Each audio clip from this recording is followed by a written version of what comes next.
Bonjour et bienvenue à Libre Ensemble. Tous les types de pouvoirs tentent-ils à utiliser l'art à des fins politiques? C'est en tout cas une réalité lorsqu'il s'agit des pouvoirs totalitaires. C'est entre autres ce que nous rappelle l'exposition Art et pouvoir qui se déroule actuellement à la Cité Miroir à Liège. Une exposition en 2 volets qui nous parle de l'instrumentalisation de l'art par les nazis à visiter jusqu'au 29 mars 2015. L'occasion aussi de redécouvrir des artistes tels que Picasso, Chagall, Van Gogh, Gauguin, Ensor, ainsi que le travail d'une artiste contemporaine, Linda Elia. Pour vous faire votre propre opinion, je vous propose un reportage réalisé par Benoît Fête et Pierre Scombrotte.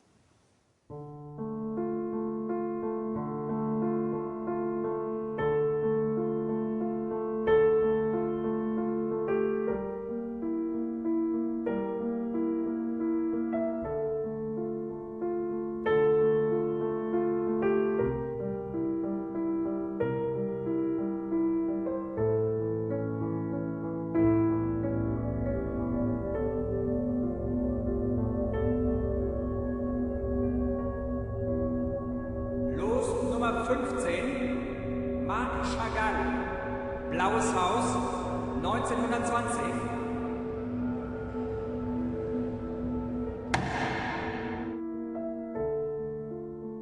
Nous sommes ici à la Cité Miroir pour une exposition intitulée L'art dégénéré selon Hitler. De quoi s'agit-il ?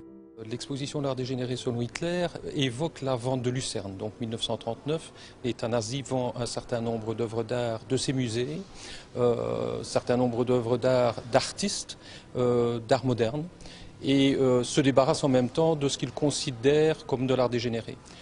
Ne pas oublier que 1939, on est déjà 6 ans après l'ouverture du premier camp de concentration à Dachau, et on est dans un climat de terreur. Les autodafés commencent, la chasse aux juifs commence, et on est donc dans une exposition qui est assez paradoxale finalement, où l'État nazi invite les États européens à venir acheter ses œuvres d'art, tout en considérant qu'elle les met à la poubelle.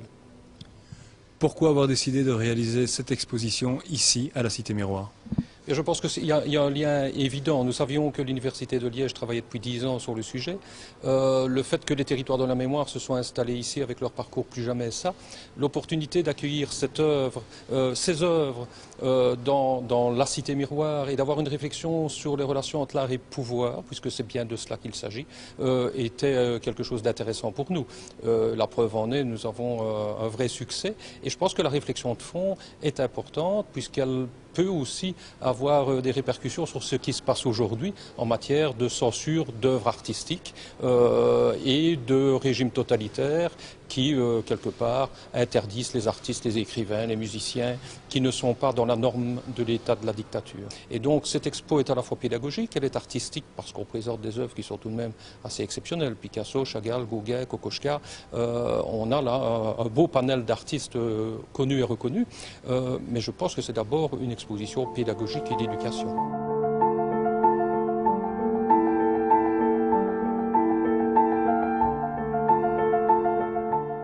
Alors ces œuvres ont en commun sur le plan stylistique de relever de la mouvance expressionniste, c'est-à-dire d'un courant artistique où l'artiste met en avant sa subjectivité, ce qui déjà était un gros péché pour les nazis, puisque dans un régime autoritaire on part d'une seule voix et pas, il n'y a pas une cacophonie de voix différentes. Ça c'est le critère fondamental, y compris pour des artistes un peu plus anciens comme Van Gogh, comme Gauguin en particulier, ou Ensor, qui sont considérés par les expressionnistes comme leurs précurseurs, leurs mentors.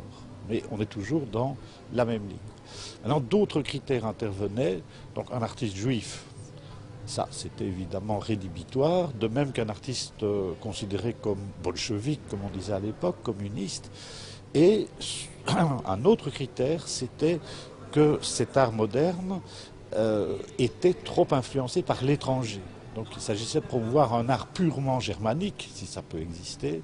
Et donc l'influence de Picasso, de Matisse, était aussi à proscrire. Cette classification de cet art comme étant dégénéré, c'est quelque chose qui était d'emblée dans l'œuvre, dans le programme nazi, ou c'est arrivé en cours de route? Alors là, on entre dans les contradictions du régime, qui n'est pas seulement incohérent, mais qui est parfois cynique et hypocrite. Il faut savoir qu'en fait, le parti nazi n'était pas du tout unanime sur ce point. Et les autorités allemandes, plus généralement, non plus. Par exemple, il y avait un conflit entre Rosenberg, l'idéologue du parti, qui lui a forgé cette notion d'art dégénéré, et Goebbels, qui n'était pas n'importe qui, et qui lui était un collectionneur et ami de plusieurs artistes considérés comme dégénérés.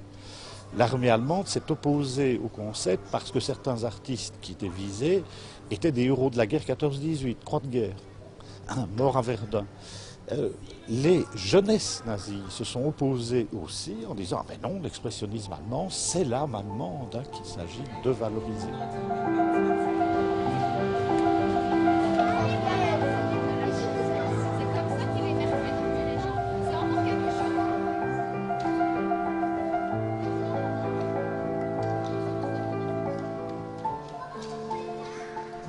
On le voit, c'est une exposition qui ne s'adresse pas qu'aux adultes. Vous travaillez d'ailleurs, vous, avec un public d'adolescents. Quel est le type d'animation que vous réalisez?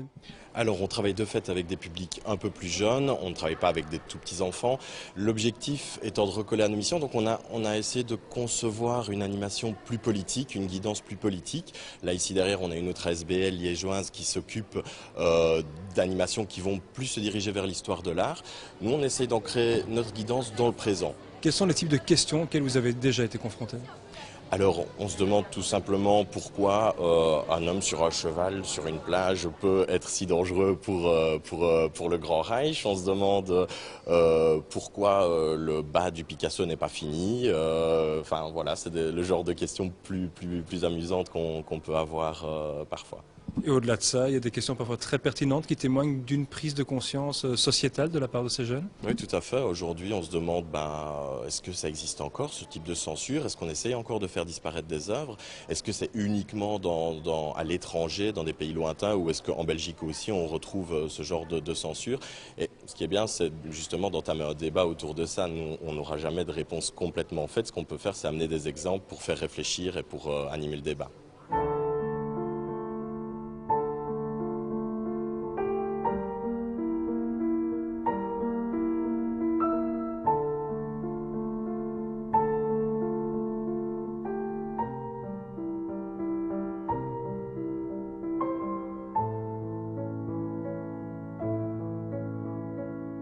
Philippe Marchal, nous sommes ici dans la deuxième partie de l'exposition intitulée « Notre combat ». De quoi s'agit-il? Voilà, Notre combat, c'est une exposition internationale, il faut le dire, tout à fait exceptionnelle.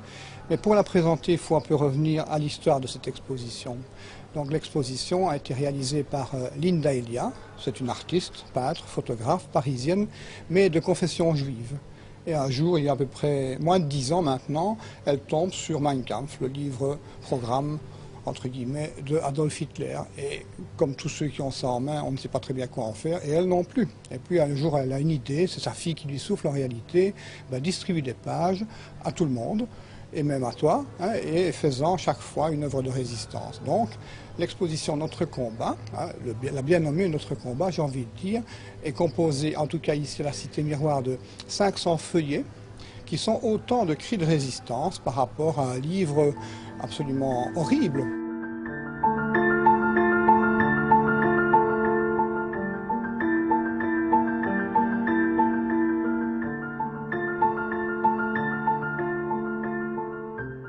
Et quand on s'approche de chaque feuillet de cette exposition, c'est absolument émouvant et incroyable comment les personnes ont pu justement lancer ces cris de résistance. C'est une œuvre de résistance collective et c'est important de la montrer ici en même temps que l'art dégénéré selon Hitler, puisque l'art dégénéré selon Hitler, c'est plutôt l'utilisation de l'art par le pouvoir nazi en l'occurrence, tandis qu'ici, c'est plutôt une œuvre de résistance contre un pouvoir absolu totalitaire et une idéologie qu'on appelle ici en tout cas assassine.